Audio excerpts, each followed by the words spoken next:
Bom, as análises que versam sobre insalubridade, né, os laudos técnicos, eles têm uma disposição muito clara nas orientações normativas que espelham basicamente aquilo que vem das NRs. É bom também já fazer de plano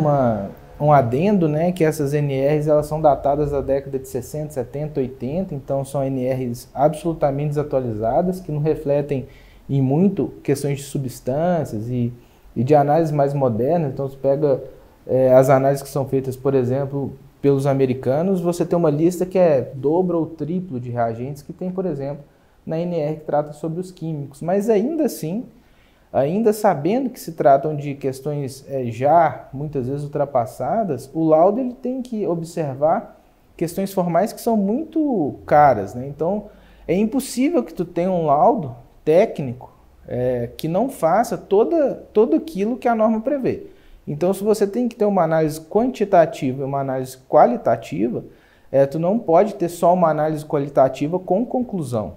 Essa conclusão, ela se refere só à qualitativa, mas ela não pode ensejar o percentual de pagamento, porque você não fez as medições. Então, na nossa análise, todo e qualquer laudo que aponta a necessidade de uma medição e não é feita, esse laudo absolutamente é imprestável para o fim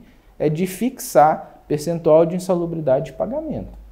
E nesse sentido, o que a gente verifica é que a universidade ela reduz ou até mesmo zera os adicionais de insalubridade com base nesses laudos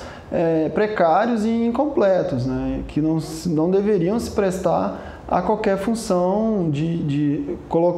fixar um adicional de insalubridade. E até um paralelo interessante, a gente tem ajuizado algumas ações em relação a isso,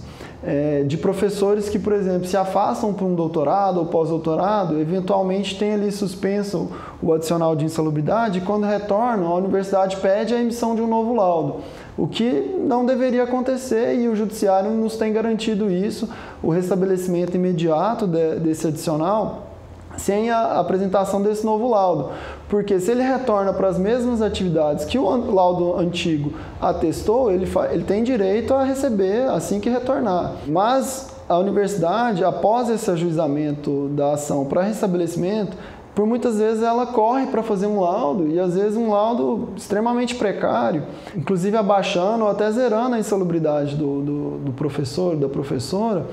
e eles apresentam para o juiz esse novo laudo incompleto. E o próprio judiciário já, por várias vezes, já falou que esse laudo incompleto, que aponta a necessidade de uma análise quantitativa e não faz, ele não serve para constatar a alteração das condições ambientais dos professores e das professoras.